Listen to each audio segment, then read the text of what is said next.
Have you ever wondered how to set up Azure DevOps pipelines for Power Platform? Have you ever thought this would be really easy if we could just take it from Power Platform, put it into somewhere safe, and then deploy it into whichever environment in whichever tenant we want to? Have you thought that it might be nice to run some additional security testing, or be able to change our solutions as they get deployed, or maybe even automatically create documentation for our solutions as we go? Or maybe we want to use some more advanced things like automation testing. All these things become a possibility if we open the door to Azure DevOps. And today I'm going to take you through how to very easily set up your first Azure DevOps pipeline. I'm Tech Tweedy. Let's get started. Now, before we go any further, there's a couple of prerequisites we need to look at. First of all, we need to be a Dataverse system administrator. In other words, we need to have the ability to add or remove users from our environment. The second thing we need to be able to do is we need to have an Azure DevOps project with a basic license. Now, you get the first 5 of these licenses for free. And finally, we need to submit an Azure DevOps parallelism request. This request allows us a little bit of compute to run our pipelines, because when a pipeline runs, what basically happens is a virtual machine is spun up, it executes some code, and then it shuts down. Now, those are available to us free of charge from Microsoft. However, you need to put a parallelism request in. They're usually answered pretty quickly. Once we've done that, we need to come across into the Visual Studio Marketplace and install Dataverse build tools or Power Platform build tools. And to do that, I'll show you what we need to do. You just press on Get It Free.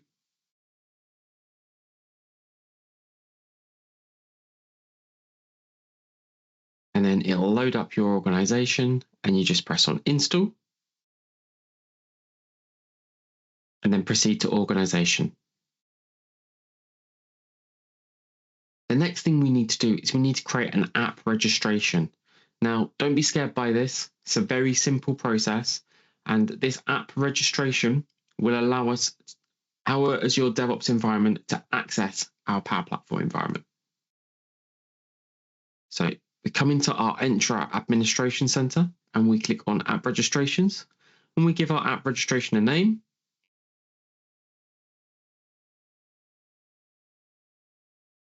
Now, I've given this particular one Backup Classic. Don't pay any attention to that. Give it whatever name you want. And then under API permissions, we're just going to add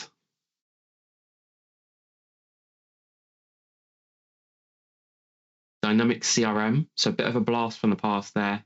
And then click on User Impersonation. And then click on Add. We don't need to grant admin consent. And there are no further steps we need to take in here other than to copy our client ID, our tenant ID,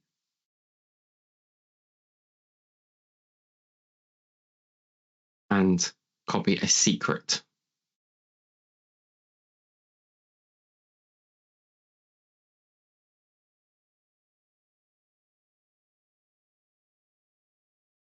Keep that value safe.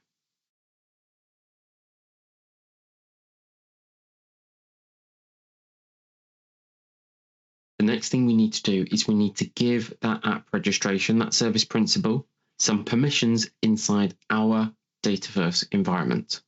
So for this step, we need to go into the Power Platform Admin Center, and we need to click on our environment. Then we need to click on Settings. We need to just open up users and click on Application Users. Next, we need to click on New App User. Click on Add App. And then we're just going to find our particular application user, whatever we've called it. And we're going to associate it with the business unit.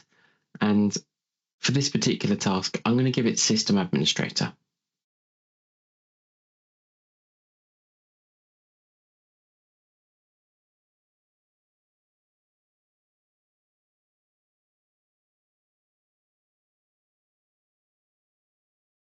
next thing we're going to do is we're going to create a service connection inside of Azure DevOps.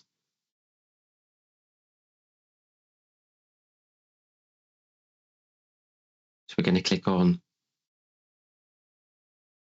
Service Connections, and then we're going to click on Create a New Connection or New Service Connection, and we're going to find Power Platform in our list. And then we're going to populate this form with the information that we just gathered.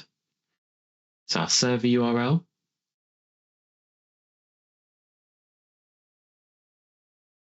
our client ID, our tenant ID, and our secret. So let's just grab our server URL. And that is also known as the environment URL. So if we just copy that,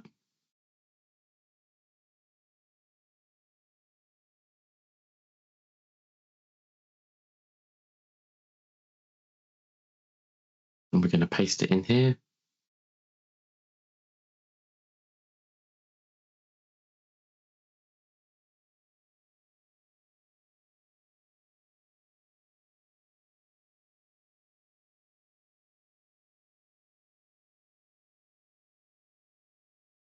Our application ID, client secret of our application ID, give this connection a name.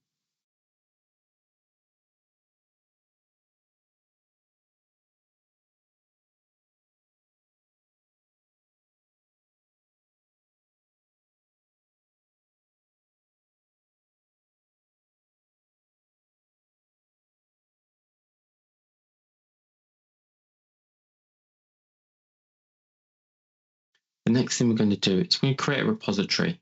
But before we do that, we're just going to have a quick look at how I prefer to structure my repositories. You may structure them different, or if you've not done it before, you can use this as a template. So we have our repository structure here. So the name, it's essentially a folder in the cloud. We've got the name of our Power Platform project.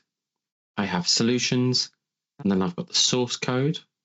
I'm also going to export the zip and pop that in the repository. That's more for your benefit. That we don't have to do that. And usually it's best practice not to do that. And then we're going to have our pipeline, and we're going to export our solution. And then we're going to build and deploy. We're not going to do the deploy bit today or build, but we're going to export our solution. And then we've got a space for documentation should we need to create any documentation.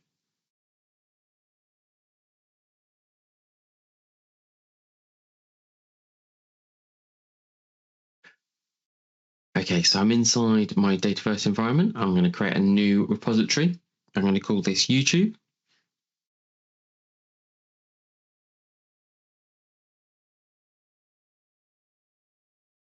And then the next thing I'm going to do is I'm come across to pipelines, click on new pipeline. I'm going to click on Azure Repos Git. I'm just going to find a YouTube pipeline, and then we click on Starter Pipeline. This is going to give me a basic boilerplate piece of code. Just going to go back and have a look at my structure. Now my structure, I was putting my export solution under pipelines. So I just need to come up here, click in here and type pipelines / export solution.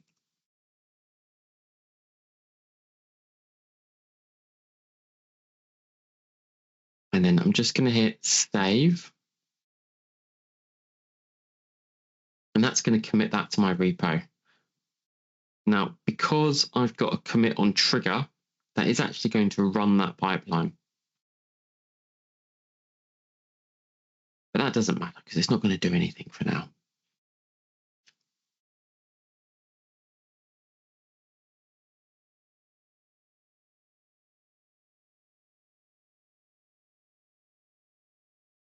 The next thing I'm going to do is I'm going to grab all of this stuff in here, and I'm just going to press delete because I don't need any of it. And then I'm going to bring in a name. Now this name is brought out for some variables.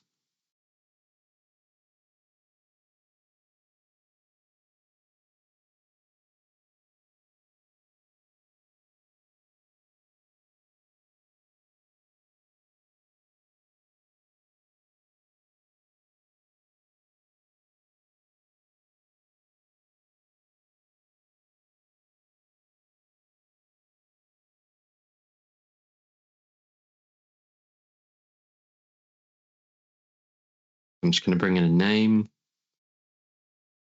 And that's going to give this pipeline run a name, which is unique and quite handy. The next thing I'm going to do is I'm going to drop some variables in. Now, all of this code will be available at the bottom of the YouTube video in the description. And 2 variables I'm going to bring in. One called the service principal name, which you saw we created earlier. So that's the name of our service connection. And we called it Dataverse. Or we're going to use the Dataverse backup one. And then we've got our solution name. Now, I don't want to export the project expense solution logger. So let me just go across into my Maker portal. Let's grab a different one for today's example. Click on solutions.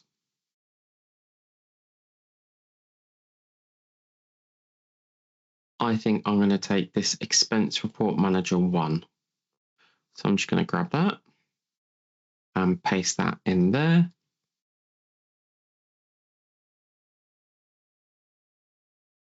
Okay. Now, by using variables, we can easily swap this over.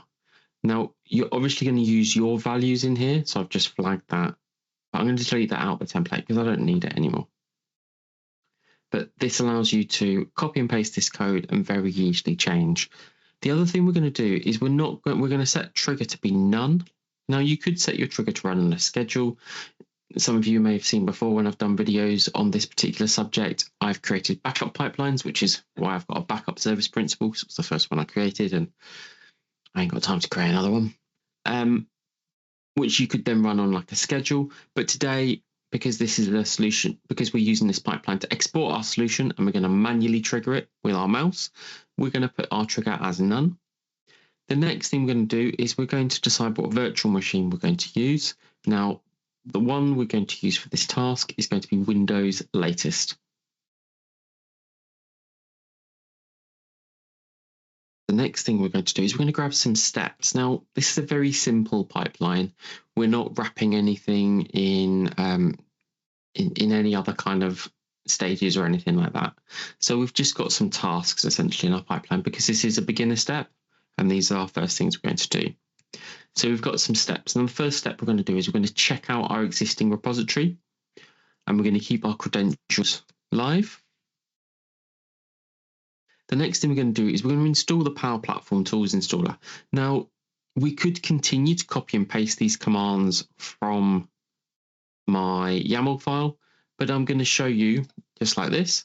I'm going to show you how to drop them in there by using this search down the side. So let me delete that out and let's go for, and you can see all of the Power Platform things pop up along this side. Got my extension appearing at the top there. But down here, we've got a tool. Maybe I need to be a bit more specific because there's quite a lot. Power Platform Tool Installer. I want to add that path to the CLI. Make sure I'm clicked onto some empty space. So if you're clicked here, it'll just insert that right there. If I just show you, see, it just puts it in there and it looks a bit of a mess. If I just undo that, we click into some clear space. I have to do it again now.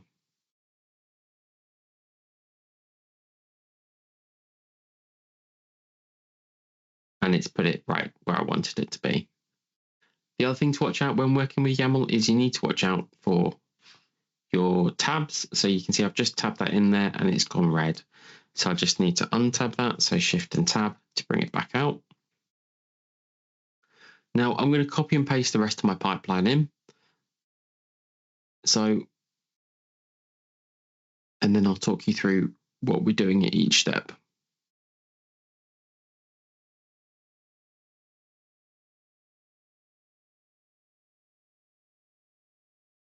So we're setting the solution version. So when we import it, it ports nicely.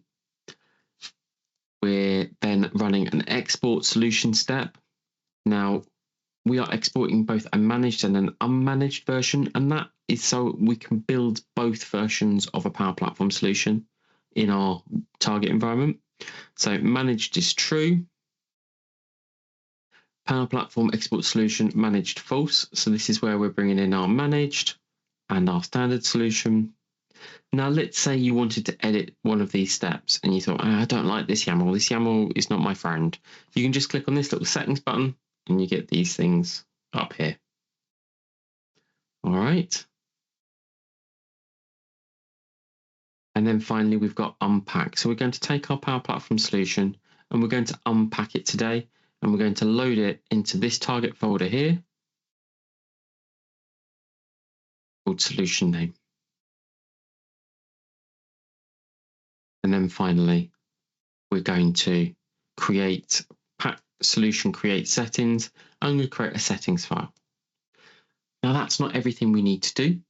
We've got one final step we need to do, and we need to commit this. So let me grab some command line here, and we're just going to paste it in. Oh, bit too much junk there copied in. And we're going to commit all changes. We're just doing something really simple. We're going to set the email and the name. So Git requires that an email and the username is created, set in it, and if it's not set, it gets a bit upset. We're going to check out the branch. We're going to add all of these changes in, and then we're going to commit them to our repository. So let's see if that's worked. Now I have made a mistake, and I've made it deliberately so we can see it not working.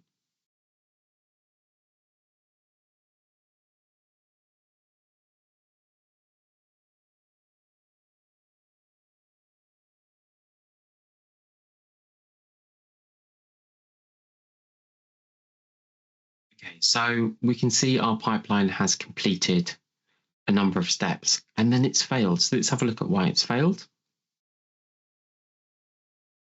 And it's failed because we don't have contribute permissions. Now we do have contribute permissions. You saw we added a pipeline to our repository a few moments ago. However, we're not the ones running this pipeline. This pipeline is actually being ran by the build service account. So let's go across into our project settings. And if we look at our repositories, click on YouTube, and then if we click on security, we'll see I've got a build service account down here, contribute, none set. So if we set that to allow, saves automatically. Bit concerning that because you always think you haven't saved. And let's go back and rerun that pipeline.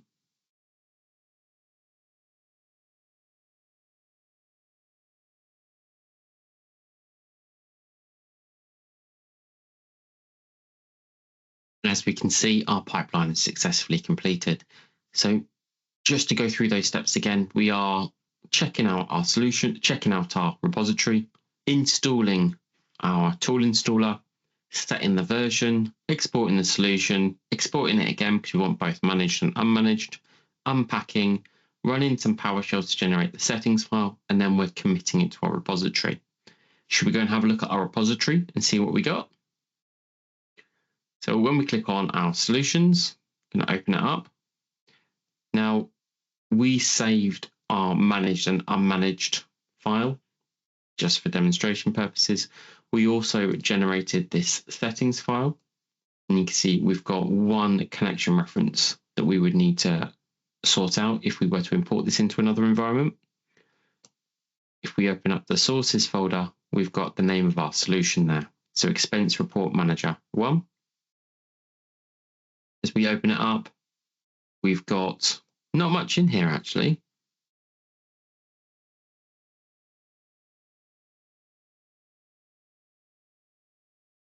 We've got our workflows, we've got some solution customizations.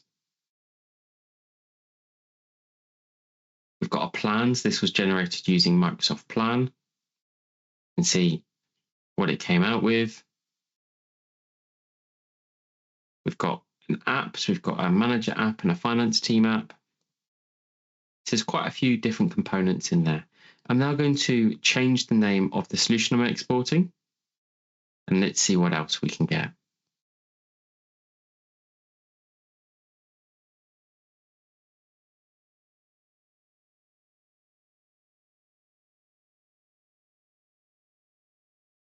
As we can see there, our pipeline has now finished running. So let's click on our repository. And if we open up our solutions, you can see that we've now got a couple of we've got a different JSON file here with a different solution name. We have no environment variables or connection references on it, so that doesn't really matter. And look, because we didn't have a 1 on this particular solution, we don't have a 1 here. So let's open it up. We've got some entities. We've got an approval entity. We've got an audit log entity, an expense item entity, and some others. We've got some security roles. We've got an approver and a submitter. We've got some relationships, and we've got option sets or global choices or choice, as they're more commonly known as now. So there's our solution. That second one's a bit more exciting. And that's the end of our demo today. The YAML code I used to demonstrate is available in the description below and on the accompanying blog post. I really do value your feedback and comments and suggestions. There is a link on screen.